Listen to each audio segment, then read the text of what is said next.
यहाँ 24 घंटा dead body जलता रहेगा, कभी ठंडा नहीं होता है।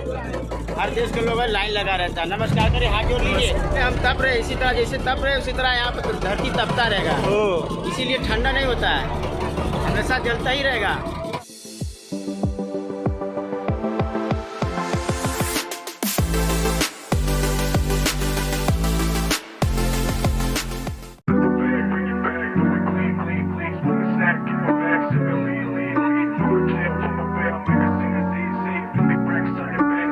हे guys, good morning, welcome back to one more vlog है। और सुबह से ही था कि जाना है, कहीं जाना है और कहीं प्लान हो नहीं पाया, तो फाइनली भी हम लोग निकल गए। अमन हमें ड्रॉप करके आया है और हम यहाँ पे जो टेम्पो है, टेम्पो में बैठे यहाँ से लालगंज जाएंगे, लालगंज से फिर बनारस जाएंगे, थोड़ा वहाँ पे घूमेंगे।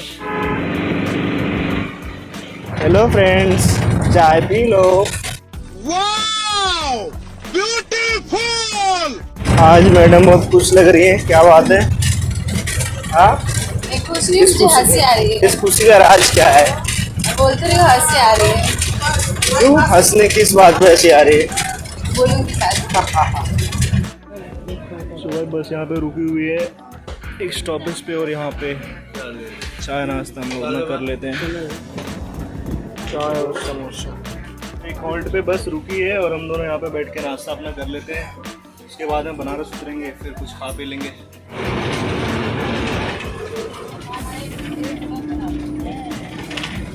तो फाइनली बनारस पहुँच गए हम लोग, उतर रहे हैं। बस उतरने के बाद में वापस से ई रिक्शा में मिल गया, जो वृंदावन में हमें बहुत अच्छे से एंटरटेन किया था। तो ई रिक्शा से हम जा रहे हैं 80 घाट, वहाँ जाके पप्पू चाय वाले के पास में चाय पियेंगे और फिर देखते हैं घाट पर थोड़ा सा घूमेंगे और फिर थोड़ा सा कुछ खाएंगे पियेंगे।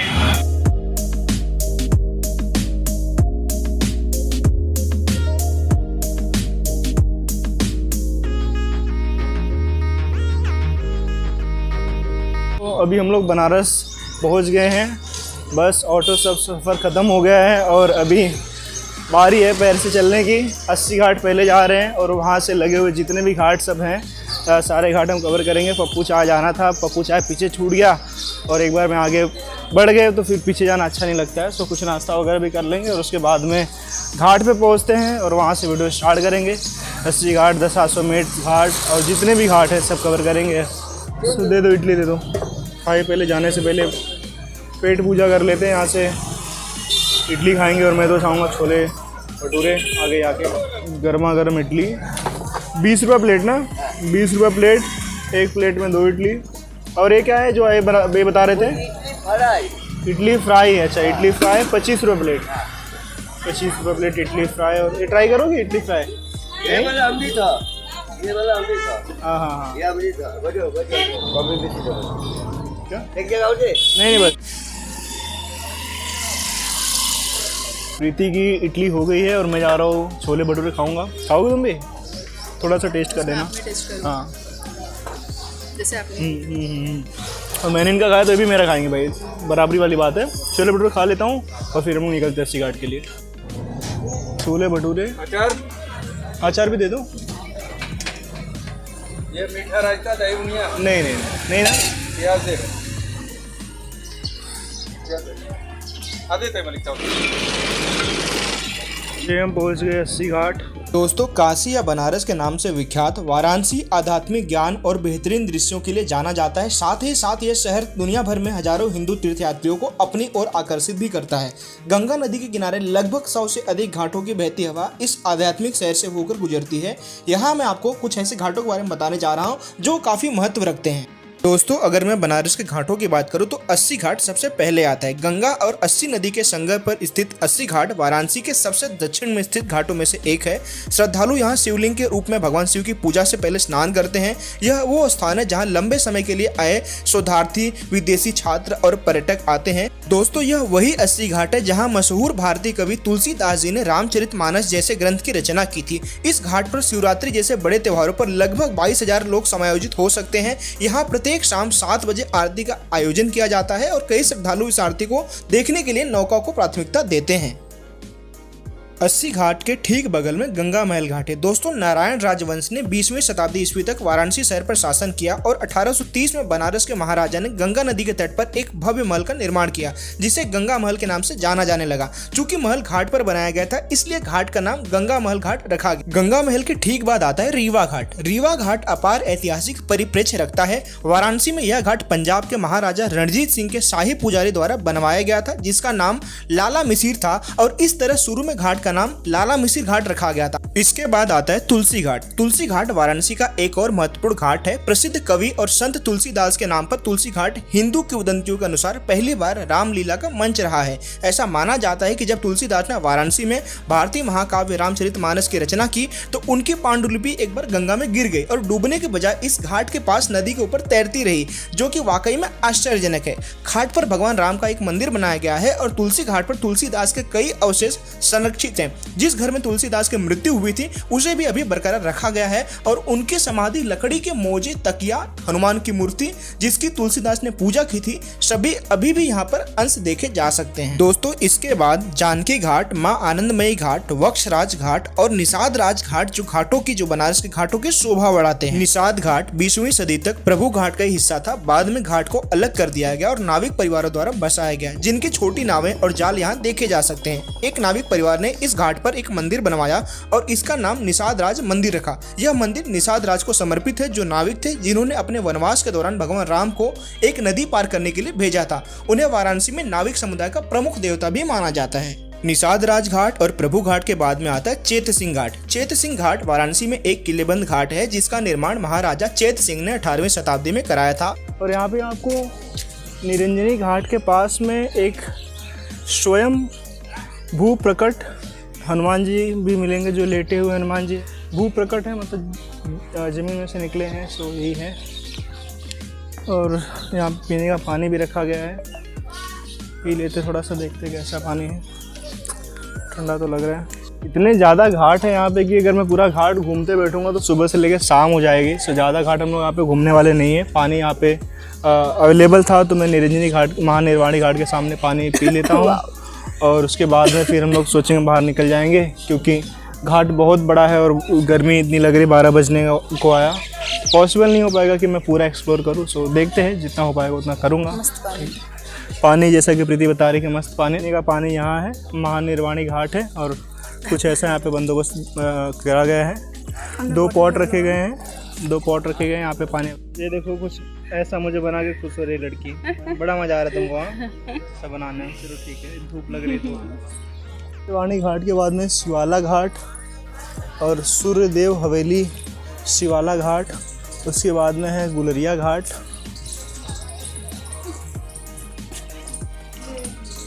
यहाँ पे एक चेंजिंग रूम भी बना हुआ है और कोई जो गंगा वगैरह में अगर नहाए तो यहाँ पे आके चेंज कर सकता है, जो काफ़ी अच्छी व्यवस्था मेरे हिसाब से है ना। काफ़ी अच्छी चीज़ है यहाँ पे।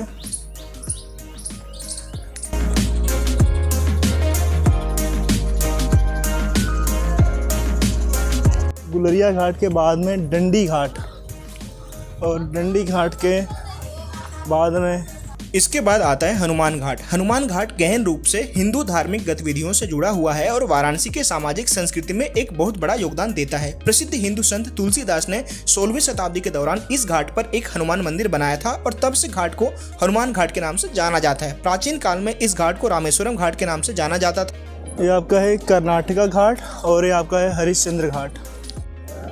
ये है आपका हरिश्चंद्र घाट, महाराजा हरिश्चंद्र का मंदिर है।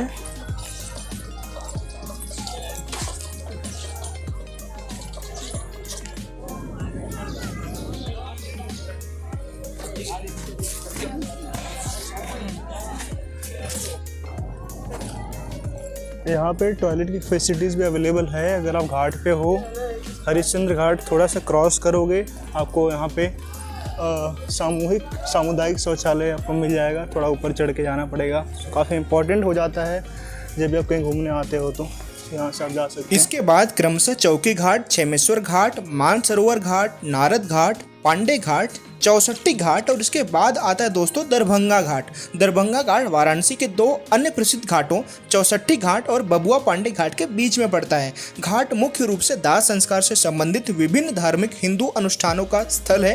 देश भर से लोग यहाँ अपने मृत परिवार के सदस्यों का अंतिम संस्कार करने के लिए आते हैं। इसके बाद आता है दोस्तों मुंशी घाट। मुंशी घाट दरभंगा पैलेस का स्थान है जो एक शानदार संरचना है। एक अपनी भव्य वास्तुकला के लिए जाना जाता है। दरभंगा पैलेस बिहार के शाही परिवार द्वारा बनाया गया था, जिसे उस समय के वित्त मंत्री श्रीधर नारायण मुंशी द्वारा विस्तारित किया गया। मुंशी घाट के ठीक बाद आता है अहिल्याबाई घाट। 1778 में केवलागिरी घाट का विस्तार करके इसे मध्य प्रदेश की महारानी अहिल्याबाई होलकर के संरक्षण में बनाया गया था, इसीलिए उनके नाम पर इस घाट का नाम रखा गया है। अगला नंबर आता है सबसे प्रसिद्ध घाट दशाश्वमेध घाट का। दशाश्वमेध घाट वाराणसी के सबसे प्रसिद्ध और सबसे व्यस्त घाटों में से एक है। दशाश्वमेध का शाब्दिक अर्थ है 10 घोड़ों की बलि। किंवदंतियों के अनुसार भगवान ब्रह्मा ने इसी स्थान पर 10 घोड़ों की बलि दी थी ताकि भगवान शिव बनारस से लौट सके। इसी पौराणिक कथा के कारण यह घाट दशाश्वमेध घाट के नाम से प्रसिद्ध हुआ। गंगा नदी के किनारे धार्मिक अनुष्ठान करते हुए घाट पर प्रतिदिन असंख्य साधु दिख जाते हैं। यहाँ का सबसे महत्वपूर्ण आकर्षण भव्य गंगा आरती है। इसी घाट पर शाम के समय होती है। गंगा आरती में शामिल होने के लिए हजारों भक्त शाम से ही यहाँ पे इकट्ठा हो जाते हैं। गंगा आरती के बाद घाट से हजारों मिट्टी के दीपक विसर्जित किए जाते हैं और तैरते हुए दीपक नदी में किसी चमत्कारिक दुनिया से कम कतई नहीं लगते हैं। तो भाई घाट घूमने के बाद में फिर से हम अभी बोट से घाट घूम रहे हैं और मेरे पीछे देख सकते हैं पूरा घाट है। मोबाइल बहुत संभालनी है, गलती से गिर गई तो घाट में घाट हो जाएगा। लेट हो गया। बोटिंग की अगर मैं बात करूं तो अगर आपको खाली इस पार से उस पार जाना है तो 50 रुपीज़ देना पड़ेगा। आपको पूरा एंड टू एंड सारे घाट अगर कवर करने हैं तो 100 रुपीज़ पर पर्सन है। अगर आप शेयरिंग में जाते हो, शेयरिंग में जाने का मतलब अगर काफ़ी लोगों के साथ में अगर आप बोट शेयर करते हो तो 100 रुपीज़ में आप इजीली एक घाट से दूसरे मतलब पूरा घाट आप कवर कर सकते हो। आपको इसमें नदी के पार भी लेके जाएंगे और वहाँ पे नहाने के लिए 10-5 मिनट रुकेंगे भी। प्राइवेट अगर आप बुक करते हो तो 1500-800 इस तरीके से मांगेंगे। आपको निगोशिएट करना है कि आप कितना निगोशिएट इनसे कर पाते हो। मैं आपको बोलूँगा कि आप प्रेफर करो कि ज़्यादा लोगों के साथ में जाओ, ज़्यादा बेटर रहेगा। बजट में आपका काम हो जाएगा। तो इस तरीके से 100 रुपीज़ में मैं एक घाट से दूसरे घाट तक इजीली जाऊँगा, नदी भी क्रॉस करूँगा, वहाँ पे 10 मिनट रुकेंगे भी हम, और इस तरीके से है।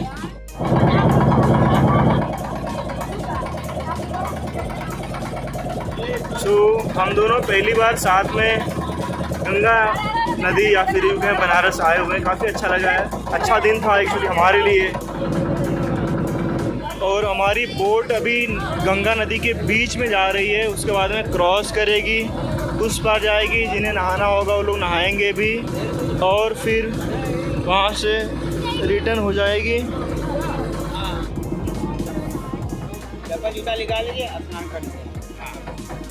बोट हमारी इस बार आ चुकी है और यहाँ पे आने के बाद में आपको ऊँट या घोड़े की सवारी करने का भी मौका मिलेगा। घोड़े की सवारी मैं पिछली बार किया था, इस बार नीचे उतर नहीं रहा हूँ मैं। एक ऊँट है, ऊँट की सवारी कैसे क्या अभी मैं उतर नहीं रहा हूँ, मैं पूछ भी नहीं रहा हूँ। नज़दीक मेरे आते तो मैं पूछ के वो भी आपको अपडेट कर दूंगा कि आपको कितना लेंगे। और इस तरीके से यहाँ पे सब लोग नहाने के लिए उतर रहे हैं, बट मैंने प्रेफर नहीं किया उतरना। शराब दिए यहाँ 24 घंटा डेड बॉडी जलता रहेगा, कभी ठंडा नहीं होता है। हर देश के लोग लाइन लगा रहता है। दोस्तों घाटों के इस दर्शन की कड़ी में सबसे आखिरी घाट आता है मणिकर्णिका घाट। मणिकर्णिका घाट वाराणसी में श्मशान स्थल के रूप में जाना जाता है और वाराणसी के सबसे पुराने और सबसे पवित्र घाटों में से एक है। हिंदू पौराणिक कथाओं के अनुसार यहाँ अंतिम संस्कार करने वाले व्यक्ति को जन्म और पुनर्जन्म के चक्र से तत्काल मुक्ति मिल जाती है। मणिकर्णिका घाट 5 प्रमुख तीर्थ स्थलों के केंद्र में स्थित है और निर्माण और विनाश दोनों का प्रतीक माना जाता है। लाखों लोग इस घाट पर अपने प्रियजनों के नश्वर अवशेषों को जलाने के लिए आते हैं और आत्मा के शाश्वत शांति के लिए आग की लपटों से प्रार्थना करते हैं। यहाँ एक पवित्र कुआं भी मौजूद है जिसे मणिकर्णिका कुंड कहा जाता है, जिसके बारे में माना जाता है कि इस दुनिया के निर्माण के समय इसे भगवान विष्णु ने अपने हाथों से खोदा था। दोस्तों घाटों का सफर तो मैं यहाँ पे ही खत्म करता हूँ। आशा करता हूँ कि मैंने आपको बेहतर जानकारी दी होंगी। व्लॉग मेरा चालू है, व्लॉग आप देखिए, एंजॉय करिए। और हाँ, जाने से पहले वीडियो को लाइक कर देना, चैनल को सब्सक्राइब कर देना और बेल आइकन भी प्रेस कर देना। कमेंट में हर हर महादेव जरूर लिखना दोस्तों। अभी हम बोट से उतर गए हैं। काफ़ी अच्छा एक्सपीरियंस था बोट का और जो काशी विश्वनाथ कॉरिडोर का जो मेन डोर है जो गंगा नदी से लगा हुआ है, हम वहाँ से एंटर करेंगे और सीधे बाहर निकल जाएंगे, क्योंकि वहाँ पीछे जाने के बाद में फिर से यहाँ पे आना पड़ता है। इससे अच्छा हम यहाँ से सीधे बाहर निकल जाएंगे। ये काशी विश्वनाथ कॉरिडोर है, साफ़ सफाई एकदम लगी हुई है पूरी, और यहाँ से हम बाहर निकल जाएंगे।